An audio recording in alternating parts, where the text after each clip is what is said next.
الحمد لله رب العالمين والصلاة والسلام على سيدنا محمد وعلى آله وصحبه أجمعين وما توفيقي إلا بالله لا حول ولا قوة إلا بالله العلي العظيم سبحانك لا علم لنا إلا ما علمتنا إنك أنت العليم الحكيم لا تشد الرحال إلا إلى ثلاثة مساجد பயணம் என்பது 3 பள்ளிகளுக்கு மட்டும்தான் இருக்க வேண்டும்.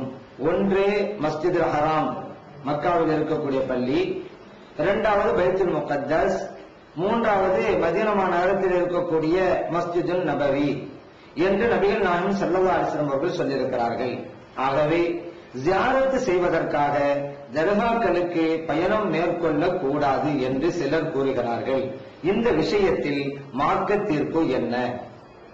அற்புதமான கேள்வி கேட்டுக்கிறாங்க. நபிகள் நாயகம் ஸல்லல்லாஹு அலைஹி வஸல்லம் அவர்கள் இந்த பயண விஷயமாக இந்த ஹதீஸ்ல சொன்னது பள்ளிகள் சம்பந்தப்பட்ட பயணத்துக்கு தான். இப்ப நம்ம ஜியாரத்து செய்வதற்காக போறதுங்கிறது பள்ளிக்கு அல்ல, தர்காவுக்கு போறோம். பள்ளி வேற, தர்கா வேற. இதை நம்ம ஒழுங்கா புரிஞ்சு வச்சிருக்கோம். பள்ளிக்கு சொல்லப்பட்ட ஹதீஸ தர்காவுக்கு கொண்டு வர்றாங்களே, அப்ப அவங்களுக்கு தர்காண்டா என்ன, மஸ்ஜித் என்னன்னு தெரியலையே. எல்லாருக்கும் தெரிஞ்ச விஷயம் தானங்க. பள்ளிவாசல்ங்கிறது இறைவனுடைய இல்லம், தர்காங்கிறது இறை நேசர்கள் இருக்கிற இடம். எப்படி ரெண்டும் ஒன்னாகும்? அது வேற இது வேற தானே. அப்ப மஸ்ஜித் தர்கா ஒன்னா? எவ்வளவு பெரிய அறியாமை இது. ஸல்லல்லாஹு அலைஹி வஸல்லம் பள்ளிகளுக்கு சொன்னாங்க இந்த சட்டத்தை. பள்ளிகள் சம்பந்தமான சட்டம். இந்த உலகத்தில் எத்தனையோ பள்ளிகள் இருக்கலாம். நீங்க பள்ளிகளுக்காக என்று பயணம் செய்வதாக இருந்தால் 3 பள்ளிகளுக்கு இருக்கட்டும் அப்படின்னு ஸல்லல்லாஹு அலைஹி வஸல்லம் சொல்லி இருக்கிறாங்க. இத இன்னொரு ஹதீஸ்ல தெளிவாக நம்ம பார்க்கிறோம். அகமதுல இடம்பெற்ற ஹதீஸ். நபிகள் ஸல்லல்லாஹு அலைஹி வஸல்லம் கூறுகிறார்கள், நீங்கள் தொழுகைக்காக பயணம் மேற்கொள்வதாக இருந்தால் இந்த 3 பள்ளிகளை நோக்கிய பயணத்தை மேற்கொள்ளுங்கள். ஸல்லல்லாஹு தெளிவாக்கிட்டாங்களா இல்லையா? இது பள்ளி சம்பந்தப்பட்ட சட்டம் தான் சொல்லிட்டாங்களா இல்லையா?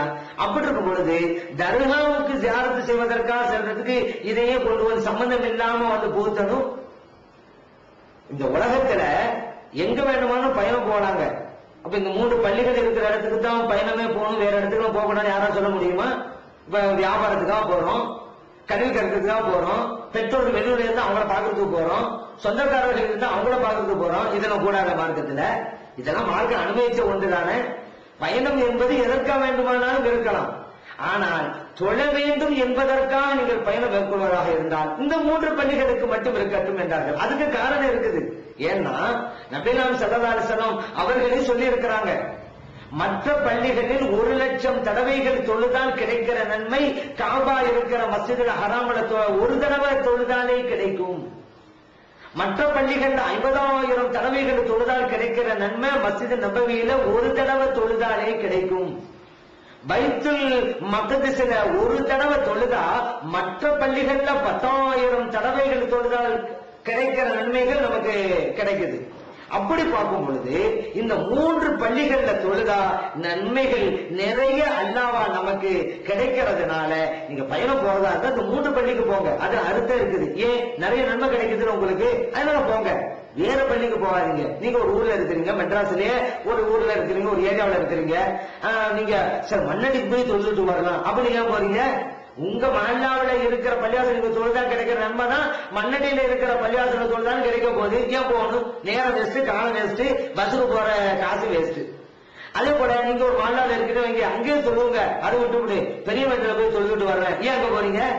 உங்க மஹல்லாவில இருக்கிற பள்ளியாசல தொழுதான் கிடைக்கிற நன்மை தானே பெரிய மேட்டில தொழுதான் கிடைக்க போகுது. ஏன் பெரிய மேட்டுக்கு போகணும்? அதான் சொல்லலாம் சொல்றாங்க. அது காலம் வேஸ்ட் ஆகும், நேரம் வேஸ்ட், உடைய காசு பணமும் வேஸ்ட். அப்படிலாம் போவாதீங்க.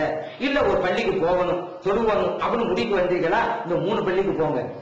ஏன் நன்மைகள் நிறைய கிடைக்குதுல. அப்ப நீங்க கிடைக்கிற நன்மைனால நீங்க செலவழிக்கிற நேரம் அர்த்தம் உள்ளதா இருக்குது.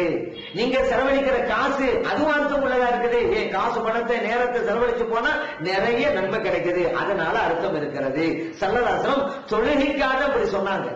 மற்றபடி வேற எந்த தேவைக்கும் செல்லக்கூடாது அப்படிங்கறதல்ல. இப்ப நான் கேக்குறேன், இப்ப வியாபாரத்துக்கு போலாமா போக கூடாதா இப்படி சொல்றாங்கல்ல.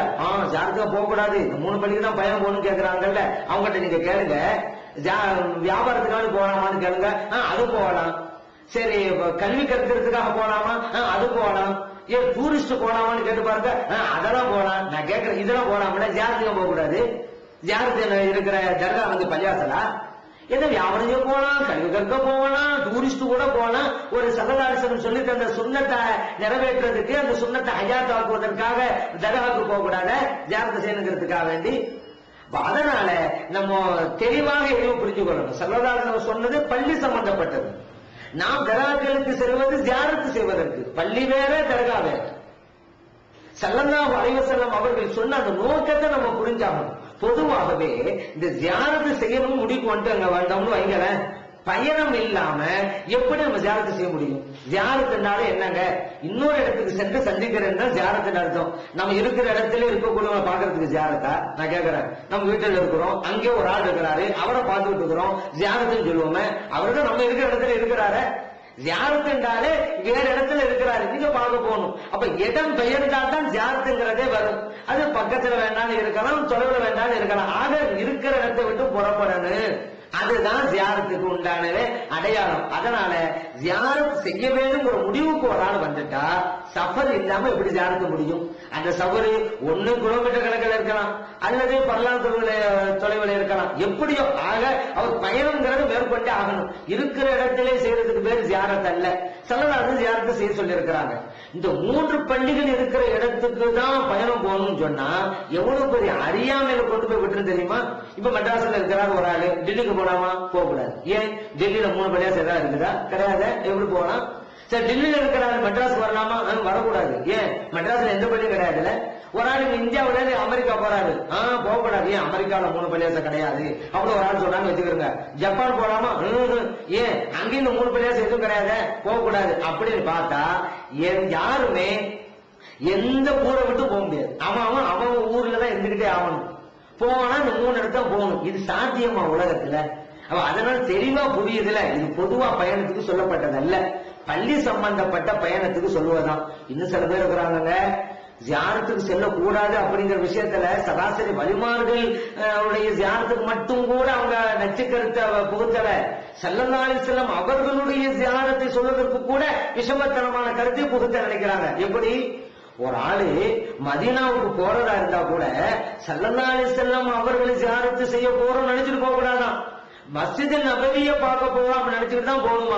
ஏன்னா மஸ்ஜித் நபவியில தொழுதா நன்மை நிறைய கிடைக்குது, அதனால போகணும். போன இடத்துலதான் ஜியாரத்து செய்யணும். என்ன கூத்துங்க இது?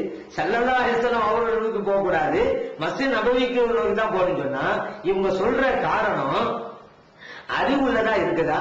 எவ்வளவு பெரிய அறியாமையை காட்டுது. ஏன்னு கேட்டா இவங்க சொல்றாங்கல்ல, மஸ்ஜித் நபவியில தொழுதா நிறைய நன்மை கிடைக்கும், வேணா அதுக்கு வேணா நீங்க போங்க அப்படிங்கிறாங்களே.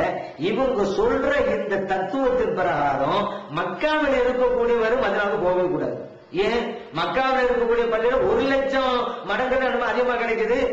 மஸ்ஜித் நபவிக்கு போனா 50,000 தானே, 1 லட்சத்தை விட்டுட்டு ஏன் 50,000 போகணும்? இவங்க சொல்ல கருத்து பெறாம பார்த்தா மக்காவில் இருக்கக்கூடிய எவரும் மதீனாவுக்கு செல்லக்கூடாது அப்படின்னா வரும்.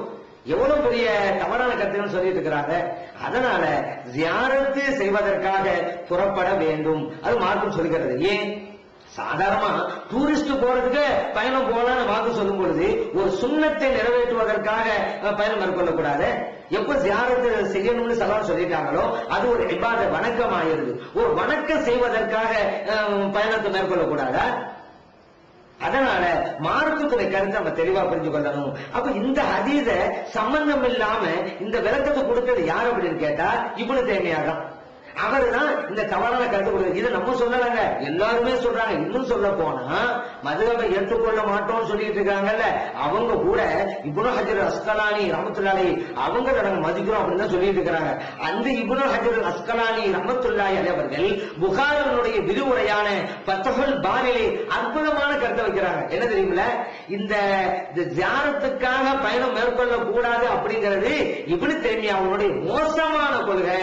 ஹுவ மின் அபிஷஇல் மசாயிலில் மன்கூலா மின் இப்னு தைமியா, இப்னு தைமியாவிடம் இருந்து பெறப்பட்ட மிக மோசமான சட்டங்கள்ல இது ஒண்ணு. அவரிடம் நாம் பெற்ற மோசமான கருத்துக்கள்ல இதுவும் ஒண்ணு. இதை நம்ம சொல்லல, இப்னு ஹஜர் அஸ்கலானி ரஹ்மத்துல்லாஹி அவங்களே சொல்லிட்டாங்க. இது அவருடைய கொள்கை தான், இது தவறான கொள்கை. ஸல்லல்லாஹு அலைஹி வஸல்லம் அவர்களுடைய ஜியாரத்திற்காக பயணம் மேற்கொள்வது என்பது ஒரு இபாதத், வணக்கம் என்பதையும் கூட இப்னு ஹஜர் அஸ்கலானி ரலியல்லாஹு அன்ஹு ஃபத்ஹுல் பாரில குறிப்பிட்டு காட்டுகிறார்கள். அதனால நாம் தெளிவாக புரிந்து கொள்ள வேண்டும், ஜியாரத்திற்காக தாராளமாக பயணத்தை மேற்கொள்ளலாம். ஸல்லல்லாஹு அலைஹி வஸல்லம் அவர்கள் சொன்ன அந்த ஹதீஸ் பள்ளிகள் சம்பந்தப்பட்டது. பள்ளியை நோக்கி பயணம் என்றால் அது இந்த 3 பள்ளிகளில் இருக்கட்டும், வேறு பள்ளிக்கு தேவையில்லை. காரணம் அந்த பயணம் உங்களுக்கு எந்த விதமான அர்த்தத்தையோ எந்த விதமான பலனையோ அதிகமாக தர போறதில்லை. அதனால இங்க இருக்கிற இடத்துல தொழுவலாம், பயணம் போக வேணாம் அப்படிங்கிற கருத்துல தான் நபிகள் நாயகம் ஸல்லல்லாஹு அலைஹி வஸல்லம் அவர்கள் இப்படி சொன்னார்கள்.